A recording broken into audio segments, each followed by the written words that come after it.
बोलिए कृष्ण कन्हैया लाल की।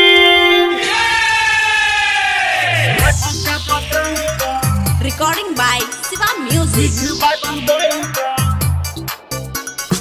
Music director Nitish.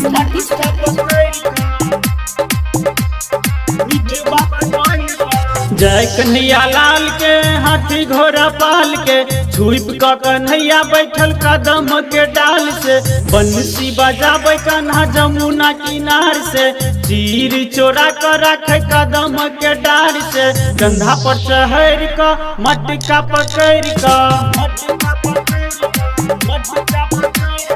मखन चोरा क खाई मीठ बात बोल क। जय कन्हैया लाल के हाथी घोड़ा पाल के छुप क कन्हैया बैठल कदम के डाल से बंसी बजाबे कन्हा जमुना किनार से चीर चोरा कर रखे कदम के डाल से कंधा पर चढ़ क मटका पकड़ क मखन चोरा क खाई मीठ बात बोल क।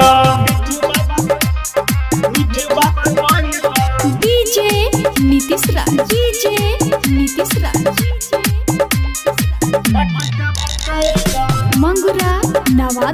मंगुरा नवादा। हाथ से हाथ जोड़ाबे कन्हायो ग्वाल बाल के ऊपर चढ़ाबे कन्हायो माखन के देख बरदास ने होई ठुमक सबसे ऊपर चढ़ है कंधा पर चढ़ क मटका पकड़ क माखन चोरा क खाई मीठ बात बोल क।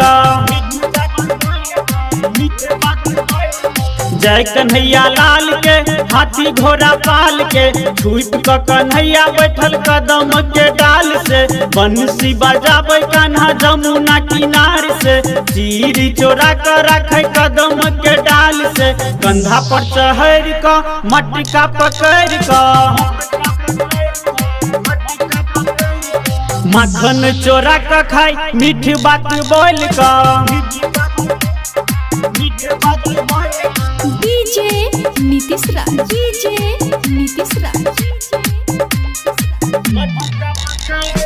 मंगुरा नवादा। राधा संग रास रचाबे कन्हायो बंसी के धुन पर नचाबे कन्हायो कृष्ण कन्हैया के पालकी चले रामलाल पंडित भजन सुनबे कंधा पर चढ़ क मटका पकड़ क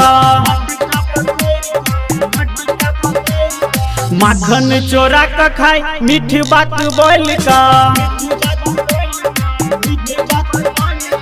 जय कन्हैया लाल के हाथी घोड़ा पाल के छुप क कन्हैया बैठल कदम के डाल से बंसी बजाबे कन्हा जमुना किनार से चीर चोरा कर रखे कदम के डाल से कंधा पर चढ़ क मटका पकड़ क मखन चोरा क खाई मीठ बात बोल क। presented by Shiva Recording Studio।